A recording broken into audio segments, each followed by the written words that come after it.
Et bonjour tout le monde, et bienvenue à un autre épisode de Sur le top de la sécheuse, un canal dédié aux jeux de cartes collectionnables qui, de ce temps-ci, étant donné le retard plutôt du jeu Sorcery, qui a été reporté au mois de février ou mars 2023, se concentre principalement sur Magic the Gathering pour l'instant.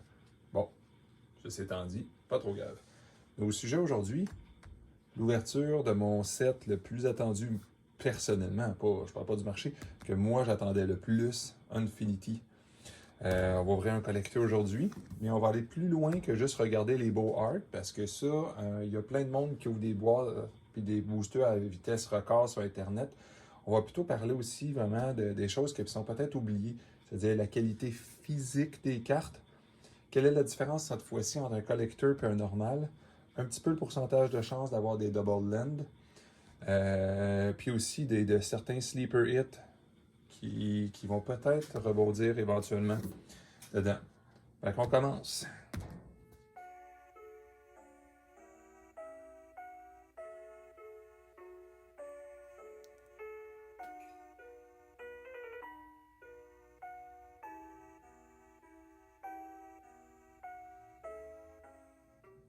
Bon ben, bonjour.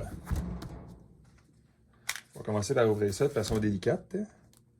Quand je dis que c'est mon set que j'attendais le plus, cette année, on va dire contrairement au reste du marché, moi j'attendais impatiemment Double Feature parce que j'aime beaucoup le noir et blanc.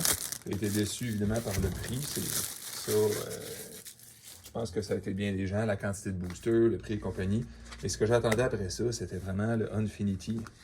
Le thème spatial, ça fait longtemps que j'attendais ça en Magic. Ce petit bonhomme-là, wow, bravo.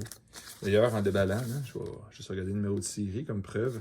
Faites attention à ceux qui déballent des collecteurs ou des drafts. À date, c'est des drafts qu'on a vu les problèmes, nous autres. Mais il y a des situations au niveau de la qualité des cartes. Fait que donnez-vous des preuves peut-être en ouvrant ça.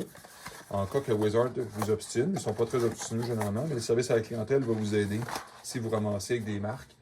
Parce que contrairement à ce que j'ai entendu, oui, ok, du misprint, ça peut valoir plus cher des fois, mais pas quand c'est constant. J'ai l'impression que les draft boosters, ils ont eu des gros problèmes. Fait qu'une carte endommagée par des rouleaux, vous ne serez pas le seul à en avoir. Fait que, à mon avis, si vous avez des cartes chères qui ont été endommagées, ben, prenez le temps d'envoyer ça au service à la clientèle de Wizard pour qu'ils vous échangent ça. Petit mot sur les box toppers, enfin, le retour des box toppers qui a de l'allure, puis plus que de l'allure. Que vous achetiez une boîte de draft ou de collector, le box topper est garanti un Shockland foil. Bon, à savoir lequel, il y en a qui valent plus cher que d'autres, mais vous comprenez que c'est quelqu'un qui voudrait juste des double land foil, mais pas Galaxy foil, ça revient moins cher à acheter des drafts que les collecteurs, parce que les collecteurs, tu en as juste un pour un prix exorbitant, parce que les drafts coûtent 2 fois moins cher. Oh, wow! J'ai déjà dit ce commentaire-là il y a longtemps, là, mais ceux qui ont déjà joué à Galactic Empire en 1994, c'était à ça que les planètes ressemblaient, t'sais. Ou même après ça, le Star Wars CCG, là, par Decipher. C'est classe des planètes. Voilà. Aussi, d'ailleurs, je veux parler de pourcentage de chance avant d'ouvrir, pendant que j'ouvre. Les double land, comme je dirais, à part pour ceux qui aiment vraiment les grosses valeurs puis la loterie, on va dire. Les Galaxy Foil, ok, ça c'est le tasse de thé. Parce qu'ils valent les faire. Mais en quantité, à part le box topper, à part le box topper, il n'y a pas de garantie absolue dans un collector. Dans un draft box, on va avoir environ un box topper plus environ 1,44 chances d'avoir un double land. Tandis que lorsqu'on arrive dans les collecteurs, c'est pas tout à fait 1 plus 1. C'est moins de 1 la chance, ce qui veut dire qu'on peut facilement ouvrir une boîte de collecteurs et n'avoir que le box topper en Shockland. Bon, pour ceux et celles qui ne sont pas habitués, là, je vais splitter. À mon avis, je m'excuse d'avance, ceux qui aiment les acorns, ça c'est pour rire et faire du draft. je suis pas 100% sûr même pourquoi ils ont mis des acorns dans les collecteurs, à part ceux qui draft collectors. Techniquement, je pense pas que la valeur va valoir quoi que ce soit ever. Bon, ceci étant dit, les arts sont quand même très très beaux en passant. C'est dommage de prendre une mythique pareil avec un acorn, là. Mais ça reste des très très très belles cartes. Ceux qui n'avaient pas vu encore, celles et ceux qui n'avaient pas vu encore du Galaxy Foil, superbe.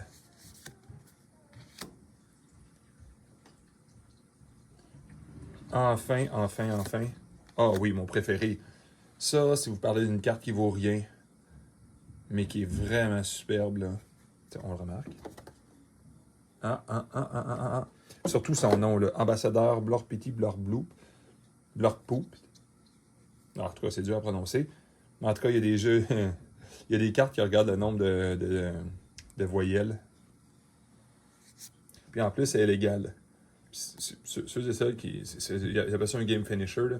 C'est assez épouvantable comment c'est puissant, ça. En passant, pour une fois, je suis pas du style chialeux normalement dans mes vidéos, mais j'ai jamais aimé le concept de deux listes. C'est comme une façon artificielle de booster la valeur des 7 boosters de façon complètement non naturelle. Dans Infinity, ils ont mis quelque chose de logique. Ils ont mis du unhinge, du unstable, puis des sets comme ça, des sets on dans le fond. Très très logique, puis c'est parce que ça fait rire un peu. Il y en a dans le passé qui étaient très comiques. C'est encore une fois très belle carte. Dommage que ça soit un acorn.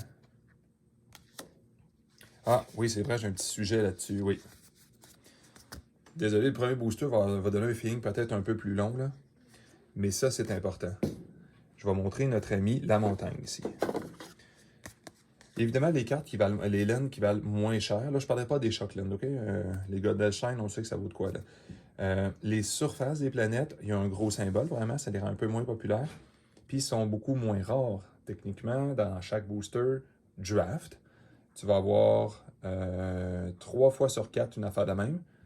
Puis, 1 fois sur 4 seulement une genre de planète. Donc, pas ceux-là. La version planétaire, puis il n'y aura pas le symbole. Puis en plus, les planètes sont considérées un petit peu plus cute, je pense, là, par la communauté.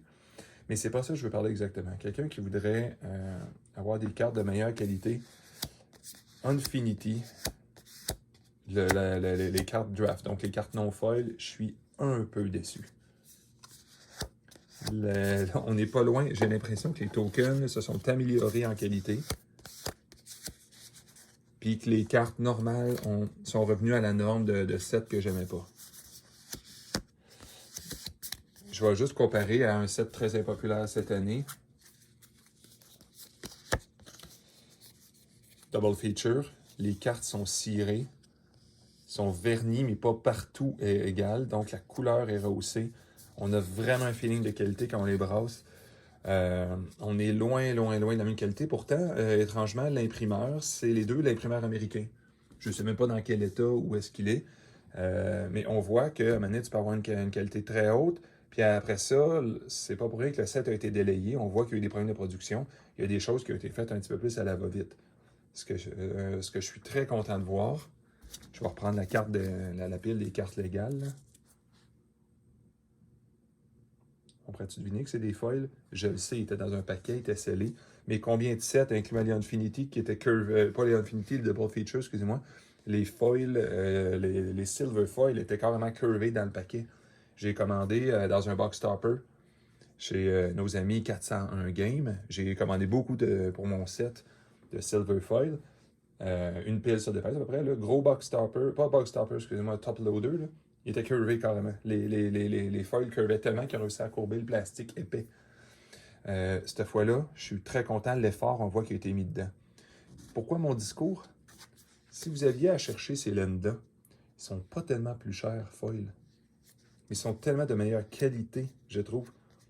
Pourtant, mon normalement, je vais préférer toujours les dessins ordinaires. Je trouve qu'on les voit mieux.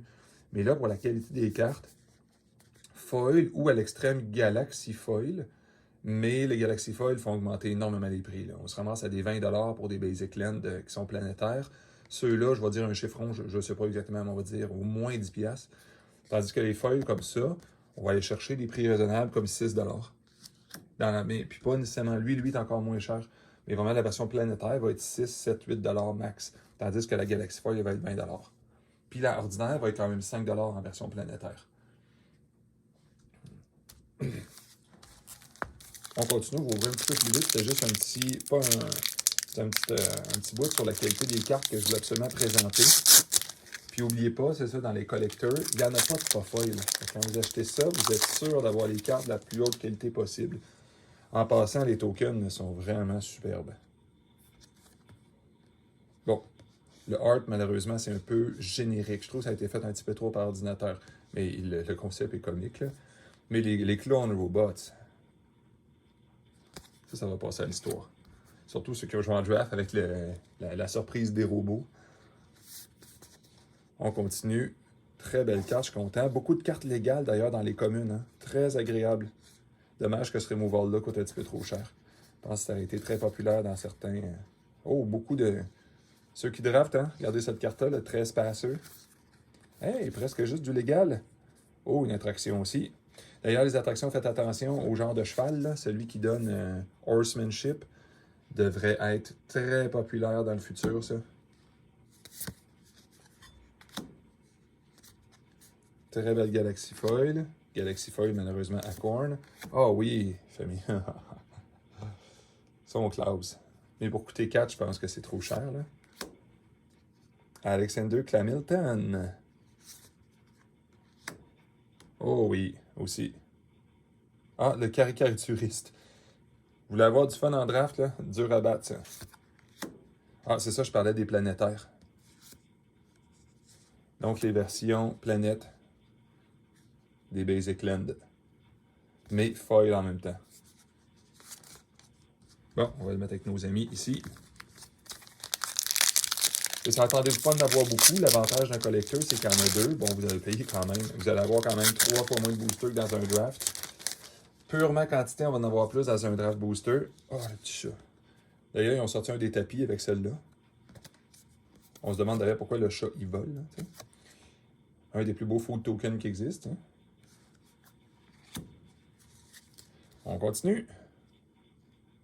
Beeble, Jetpack, Monitor interdit.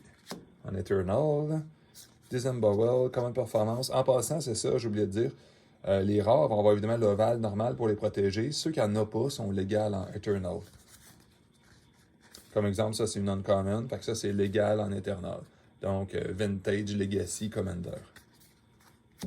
Mais même les communes ou les Uncommon qui sont interdites, ils ont toujours un Acorn. Fait que si un Acorn, dans le fond, c'est dur à jouer avec, là, parce qu'il faut convaincre les autres, ça veut tenter. Oh oui, oui, ok.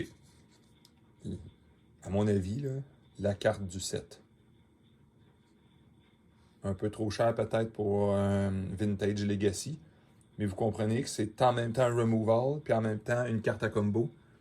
Ce qui veut dire que quand ton combo ne kick pas, si t'es mal pris, ben, tu peux t'en servir au moins. Là, ça va passer à l'histoire, ça. Wow. Wow. Encore une fois, c'est dommage qu'il y ait des accords là-dessus. Hein? As luck would have it.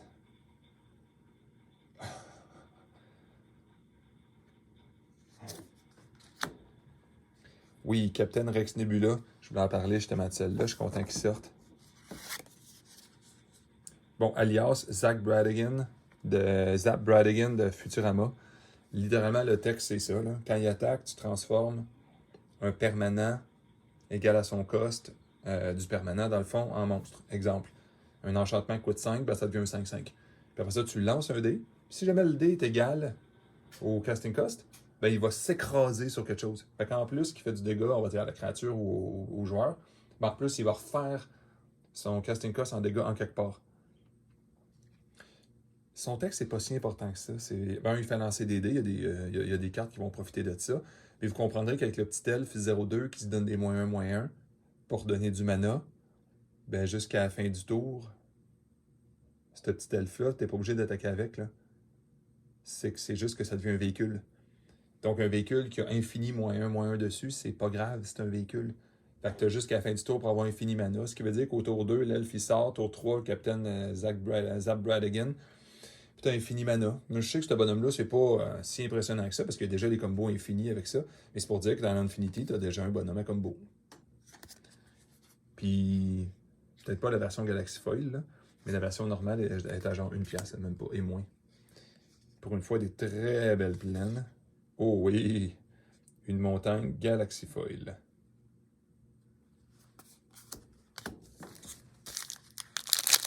Vous regarderez aussi d'ailleurs, je pense que mon discours, je l'ai dit dans une vidéo précédente, mais je l'ai effacé finalement parce que, bon, je vais donner de quoi de personnel. J'avais trop mal à la tête, puis je trouvais que mon vidéo menait nulle part.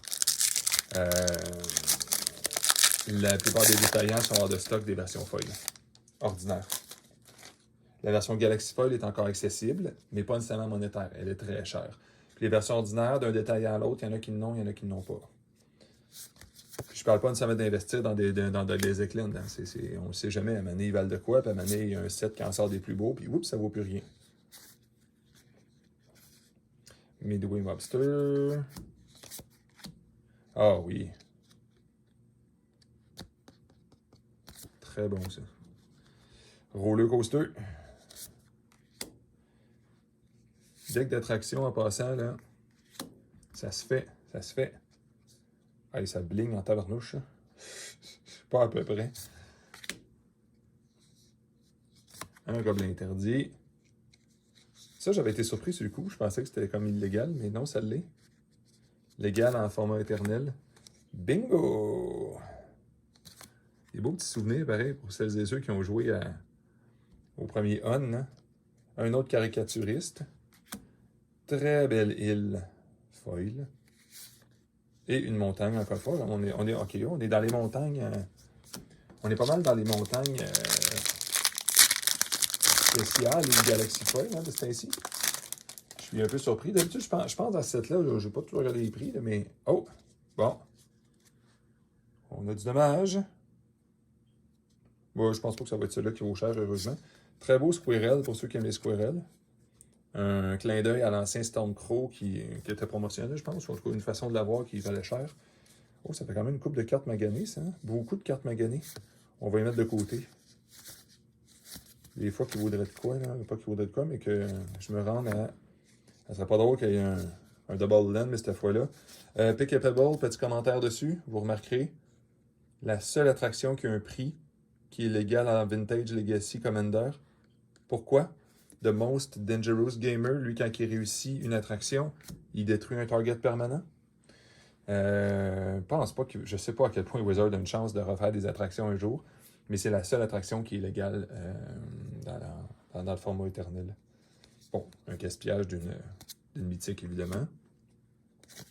Très, très beau. Wow. Ah, ça, je suis content, celle-là.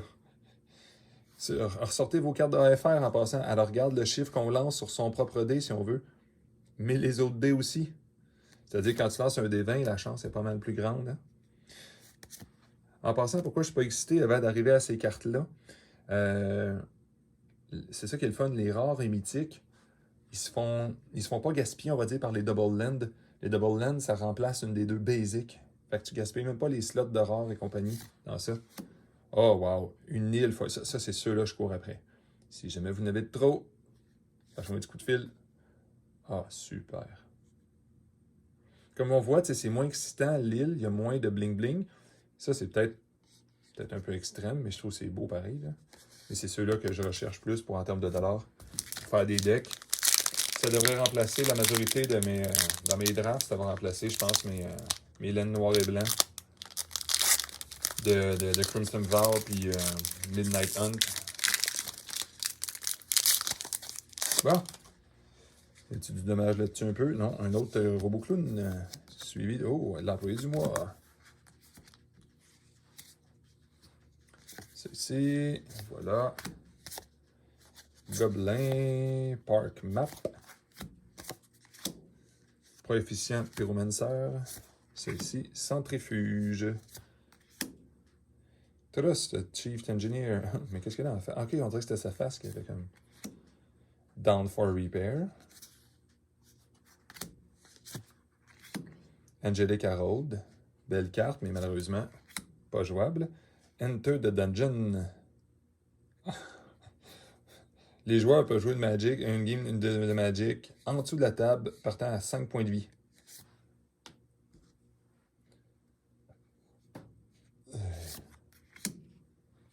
superbe forêt.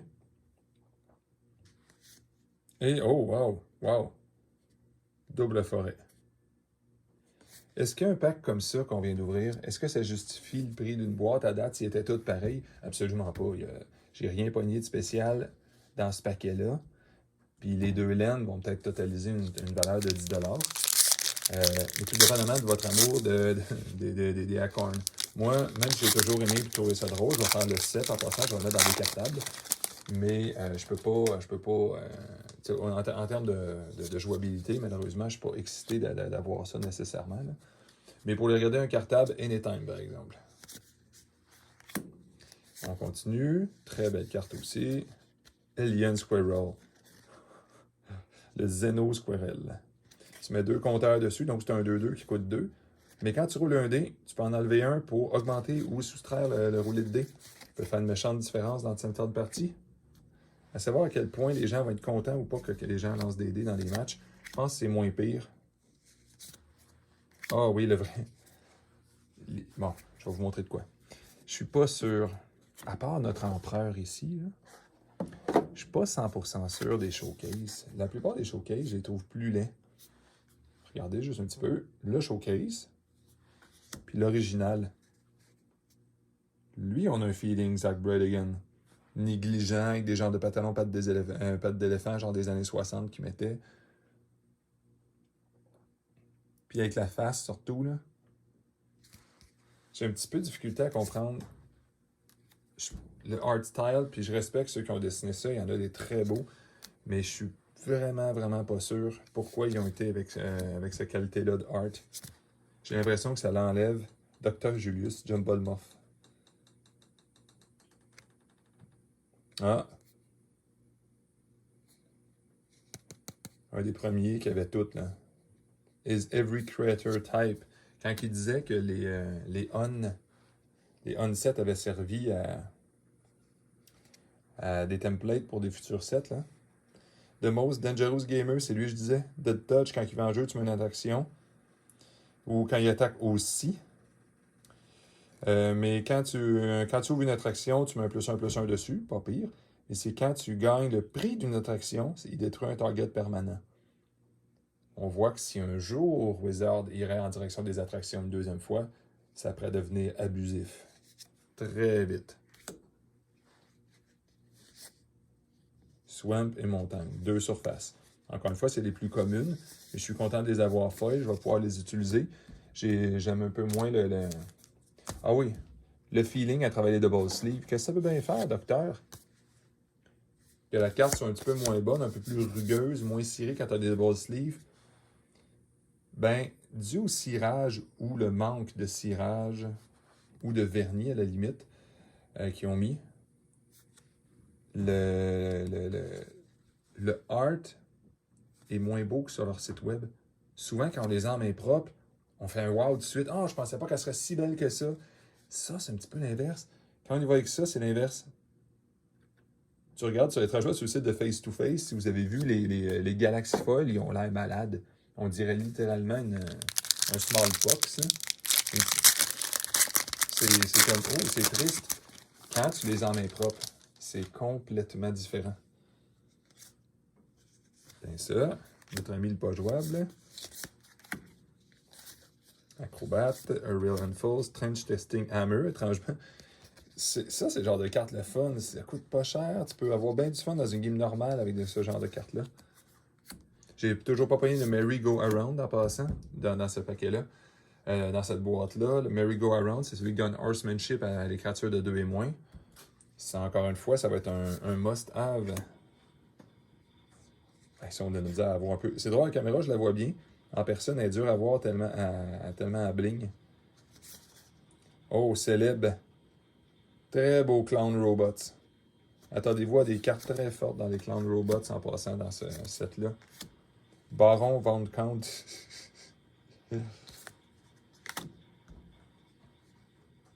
Saflorin Intergalactic Cone. Oh oui, planétaire. Ah oui. Ben, parlant de valeur, on parle toujours de valeur d'échange aussi. N'investissez pas votre maison, il n'y a aucune carte de crédit là-dessus, là, je suggère. Alors, on parle vraiment de valeur d'échange. Là. Un swam comme ça, mais une île de même, c'est ceux-là qui sont dans les 20$. On parle de certains détaillants, là. Peut-être pas tout le monde, mais la norme, elle semble aller là, parce que quelqu'un qui veut juste s'en débarrasser, faut pas oublier que la seule façon de les avoir, c'est des collecteurs boosters. Attendez 1 an, voire 2 ans, voir comment il va en rester des collecteurs boosters, ces tablettes de magasin, là, de ça. Voir qu'il y a quelqu'un qui va dire, oh, il me semble, je filerais pour avoir toutes des planétaires foil ou foil Galaxy, voir à quel point tu vas être capable d'en trouver un prix raisonnable pour te faire un deck avec ça. N'oubliez jamais que les Basic Land, quand le monde tombe en amour avec ça, ils n'en achètent pas une. Là. Ouais, ils peuvent, là, mais ça, c'est le genre de carte le fun. J'ai rien de trop spécial, mais il y a une chance sur 2 de cliquer quand on lance le dé. Puis une petite affaire cute, là, Scry 1. C'est pas extrêmement game changer. Là. Chief Engineer. Oh, la belle araignée. Spinneret. Ça, c'est une des cartes justement que je trouve belle en showcase et en ordinaire. Oddly Uneven. Ah oui. Wow. Mais malheureusement, une des rares mythiques que j'ai vues du set qui avait un acorn qui avait une valeur, en passant. Swamp et Island. En passant, on voit qu'on trouve pas beaucoup de double land, je vous le dis. Et je crois, il faudrait que je regarde dans un de mes autres vidéos. J'avais écrit la statistique. Je crois qu'on est à 0.72 par boîte d'avoir une Shockland. Fait que faut pas avoir de peine si on n'en pogne pas. Là, hein. Vous ouvrez pas une boîte, achetez pas une boîte à 360$ dans l'espoir d'avoir une Shockland à 150$. Là. Si vous voulez cette Shockland-là, c'est pas mal plus facile, moins risqué de l'acheter, même si ça paraît beaucoup 150, que de prendre une chance sur 2 peut-être d'en avoir une, puis prendre même pas celle que vous voulez. Better Than One, Katrina. Et est-ce qu'on a une choc? Non, pas de choc. Oh, mais un très beau fou. Oui, un très beau fou. Est-ce que c'est Zombie Employee? Y a-t-il ces tokens-là qui vont lâcher dans le futur? Peut-être. Encore une fois, les compare un côté de l'autre. Très, très beau land. Bravo. Bravo pour la conception de ces lands-là en passant. C'est pas juste passer de l'espace, c'est que pour une fois, le art, il y a eu de l'effort dedans, je trouve.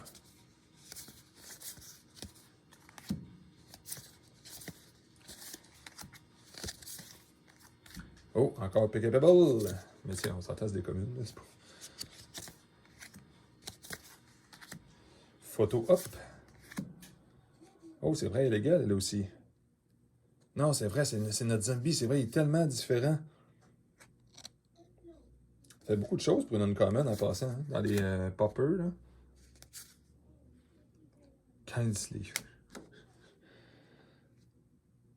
Ouais. Ça, regardez.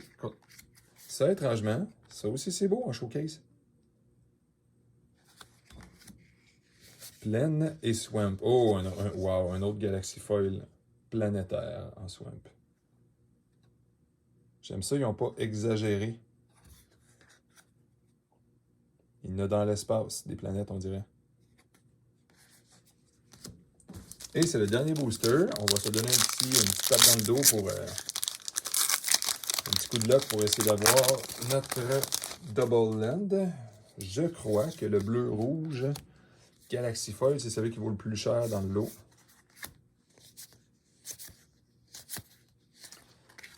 Ami, et voilà. Et voilà. Oh, Clone Car, bon. Je ne l'avais pas sorti pour vous le présenter. On comprend que X peut être 0, hein. Des fois, juste à cause de ça, ça peut être une carte qui passe à l'histoire. Très, très, très, très, très versatile. Quand ça rentre en jeu, tu lances un nombre de D6 égal à X. Puis tu peux pas manquer ta shot. Ça fait toujours de quoi? Les impairs. Les impairs, ça donne des clowns 1-1. Puis les paires donnent des +1/+1 counter. C'est sûr qu'à la base, c'est pas exceptionnel un véhicule 1-1 qui se croit à 2, là. Mais le fait que ça soit de la versatilité extrême, ça peut... Oh oui, bon. Parlant de showcase, lui, en showcase, je l'aime pas. Lui, il n'est pas showcase. La version originale, Galaxy Foil, je crois que c'est elle qui va avoir de la valeur. Très, très beau Space Veteran. Puis oui, au début, le monde a chialé pour l'histoire des cadrans. Ouais, mais qu'est-ce que ça change? Ces gens-là qui chialent, ils feront pas de Commander avec. Là.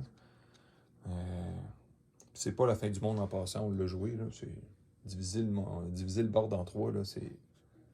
Franchement, là, à moins les gens qui attirent des games sur 4 heures et qui ont 80 monstres, oui, je serais très d'accord. Mais Magic, c'est un jeu de tu mets un bonhomme, il est pété. T'en mets un autre, il vient de se faire péter, puis le troisième survit, c'est tout. Là. Bon, il faut que tu fasses un choix de cadran si t'es rendu là.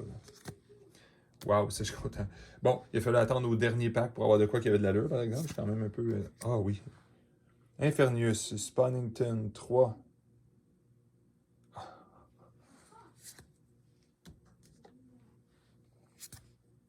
Une superbe forêt planétaire et une plaine Galaxifoil. Ce n'est pas un double land, mais la Galaxifoil, c'est classe.